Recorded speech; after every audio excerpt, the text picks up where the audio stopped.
Jamaah kalau kenal sama saya dengan baik dia husnuzan, tapi kalau dia tak kenal sama saya, itulah yang mencaci maki saya di Facebook.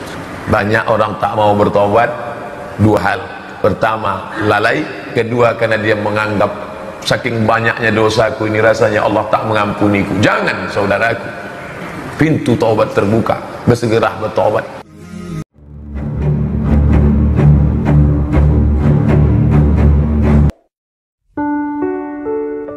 Kata Jabir bin Abdullah, sami'tu, aku mendengar Rasulullah sallallahu alaihi wasallam, Rasulullah bersabda, bi thalathati ayyamin, 3 hari sebelum Nabi meninggal, yaqulu, aku dengar Nabi bersabda. Apa kata Nabi?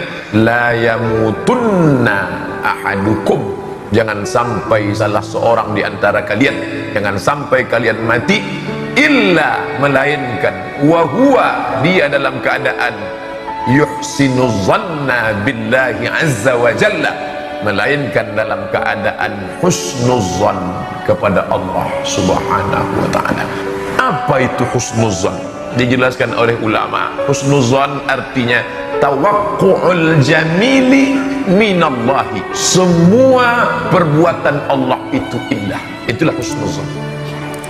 Di mana letak husnuzan itu? Fil qalbi, di dalam. Husnuzan itu bukan amal badan, bukan amal harta, tapi dia min a'malil qulub, amal hati. Maka dia tak nampak. Yang nampak itu adalah efeknya, efek dari husnuzan. Sedangkan husnuzan itu amal hati, letaknya di dalam. Dari mana dia datang? Husnuzan datang dari ma'rifatullah, mengenal Allah subhanahu wa ta'ala. Dari pengenalan Allah yang sempurna itulah datang husnuzan.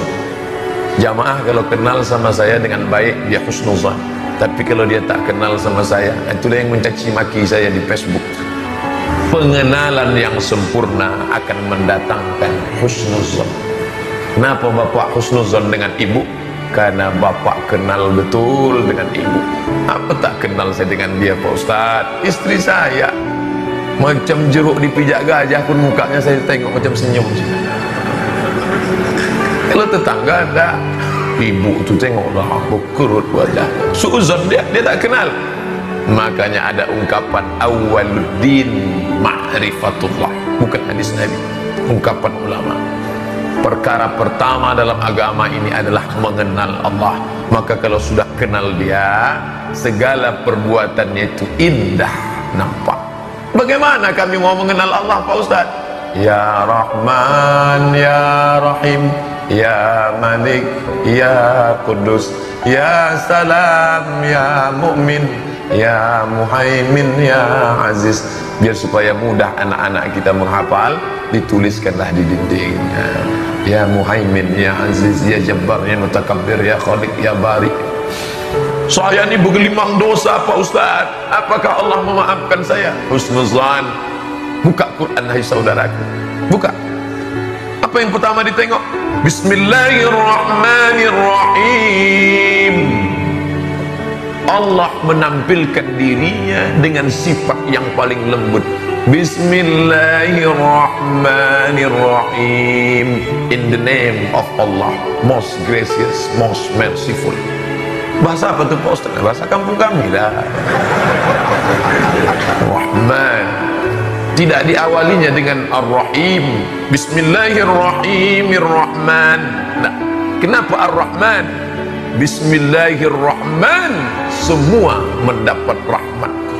Kafir dapat, yang menyembah batu dapat, yang menyembah kayu dapat, yang menyembah lembu dapat, yang menyembah hantu pun dapat. Subuh nih, siapa yang paling cepat bangunnya subuh nih, maka dia dapat rezeki, walaupun dia menyembah hantu, menyembah pokok kayu, menyembah lembu, menyembah batu. Rahmat. Tapi ada yang hanya mendapatkan rahmat Allah dan ampunannya. Siapa itu? Ar-Rahim. Maka jangan pernah berputus asa dari rahmat Allah. La tayasu min rauhillah. Jangan kau putus asa dari rahmat kasih sayang ampunan Allah. Innahu la yayasu min rauhillah illal qaumul kafirun. Yang putus asa itu hanya orang kafir saja. Allah memaafkan silap saya Pak Ustaz. Allah memaafkanmu saudaraku. Semua botol kamput tua, bir, mix, Carlsberg, vodka, semua aku minum Pak Ustaz, Allah memaafkan dosa. Semua tempat judi, zina aku lakukan, Allah mengampunkan dosa. Husnuzan kepada Allah. Jadi Allah maafkan saya Pak Ustaz. Iya, kalau gitu saya tobat 5 tahun lagi lah Pak Ustaz. Apa beda husnuzan yang hakiki dengan husnuzan yang batil? Kalau dengan husnuzan itu bertambah kualitas iman dan amal solehnya, maka dia sedang dalam keadaan husnuzan. Fi'lul khairat wa tarkul munkarat. Apa beda orang husnuzan yang benar dengan yang salah Pak Ustaz? Fi'lul khairat, makin rajin beramal soleh, wa tarkul munkarat, cepat meninggalkan yang mungkar, maka itu husnuzan. Tapi kalau sudah dijelaskan Ustaz dengan husnuzan, dia nyantai, kamu kenapa belum juga lagi sholat? Ah, kita husnuzan aja sama Allah. Allah itu kan maha pengampun.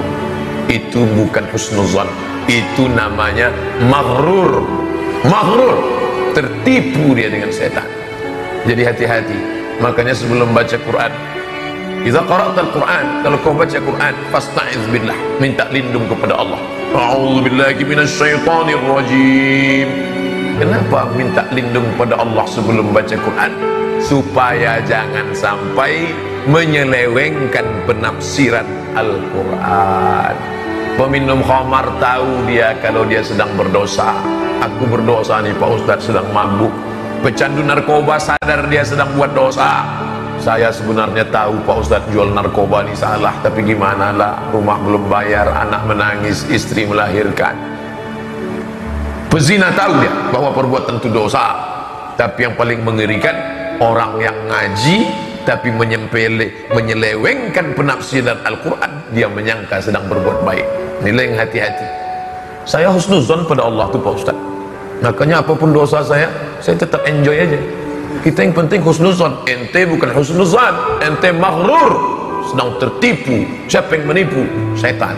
Ditipunya, itulah namanya talbis iblis.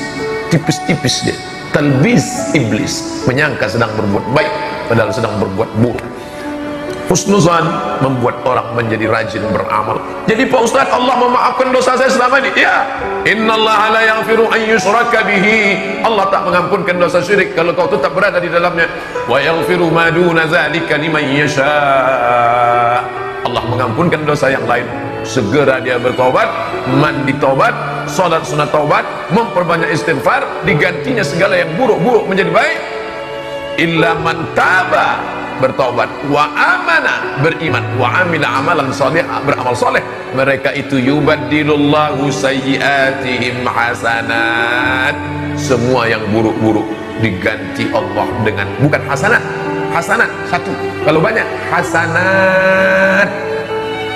Muslimat satu, kalau banyak muslimat. Mukminat satu, kalau banyak mukminat. Hadirat satu, kalau banyak hadirat. Apa maknanya? Orang selalu diajarkan husnuzan kepada Allah Subhanahu wa ta'ala. Yang pertama, husnuzan pada perkara bahwa Allah mengampunkan dosa, maka segeralah bertaubat.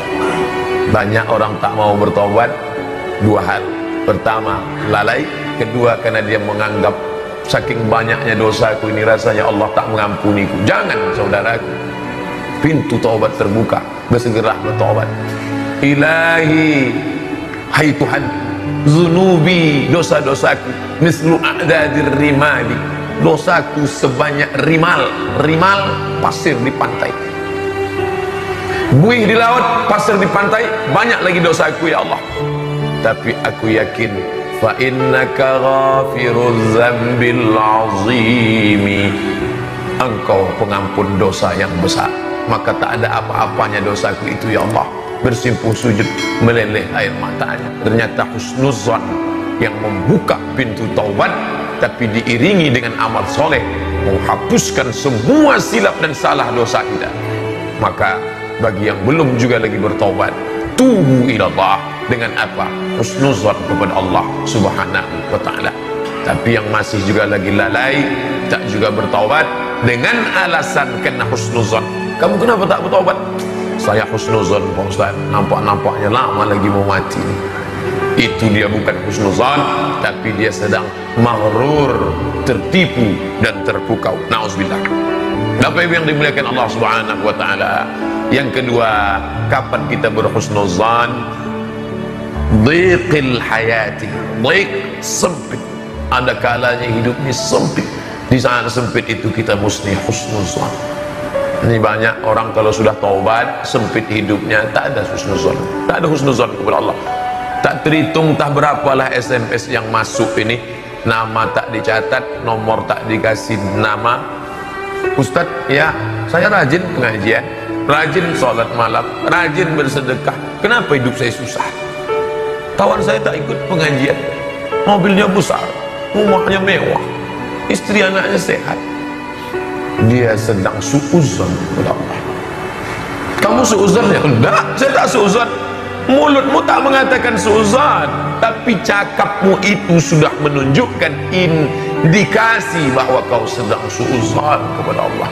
Jangan pernah suuzon kepada Allah. Merasakan kehadiran Allah di saat susah, itulah husnuzon kepada Allah Subhanahu wa taala.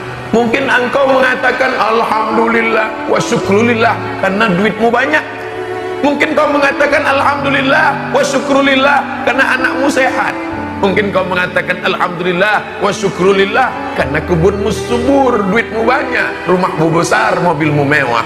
Ketika itu dicabut Allah, sanggupkah bibirmu mengatakan alhamdulillah wa syukrulillah? Bapak Ibu yang dimuliakan Allah Subhanahu wa taala, husnuzon kepada Allah Subhanahu wa taala, tidak lain tidak bukan hanya itu sajalah dia. Bagaimana mau husnuzon kepada Allah? Kenal Allah. Bagaimana cara mengenal Asmaul Husna? Kawan saya katanya mengenal Allah dengan sifat 20 Pak Ustaz. Wujud, idam, baqa, mukhalafatul lil hawadits, qiyamuhu bi nafsihi wahdaniyah, qudrat, iradat, sama, basar, kalam. Itu metode ulama. Mari mengenal Allah dengan Quran dan Sunnah. Jangan pakai sifat 20, cukup kembali pada Quran dan Sunnah. Siapa yang sanggup menyusun Quran 114 surat 30 juz, sifat ini di sini, sifat ini, surat ini, sifat? Siapa yang sanggup? Datang ulama mempermudahnya dengan sebuah metode namanya sifat 20. Wujud, qidam, baqa, mukhalafatul lil hawadits, wahdaniyah, qudrat, iradat. Wujud, ini dalilnya, sama ini dalilnya, basar ini dalilnya. Buah daripada ilmu itu adalah husnuzan kepada Allah Subhanahu wa taala. Bapak dari tadi di kantor gubernur nunggu siapa? Ya nunggu gubernur lah. Sudah berapa lama nunggu? Sudah 1,5 jam. Belum ada tanda-tanda keluar? Belum. Kok Bapak tidak pergi? Saya husnuzon aja Pak Ustaz, dia tak akan mengecewakan saya. Jangan cuman gitu Pak, tanya sekretarisnya dulu. Oh iya ya Pak sekretaris, iya Pak Gubernur ada di sini, sudah 3 hari keluar kota. Husnuzon. Bapak Ibu yang dimuliakan Allah Subhanahu wa taala, Bapak Ibu husnuzon dengan kaji ini, kita mudah-mudahan dijadikan Allah semuanya termasuk yang husnuzon. Amin ya rabbal alamin.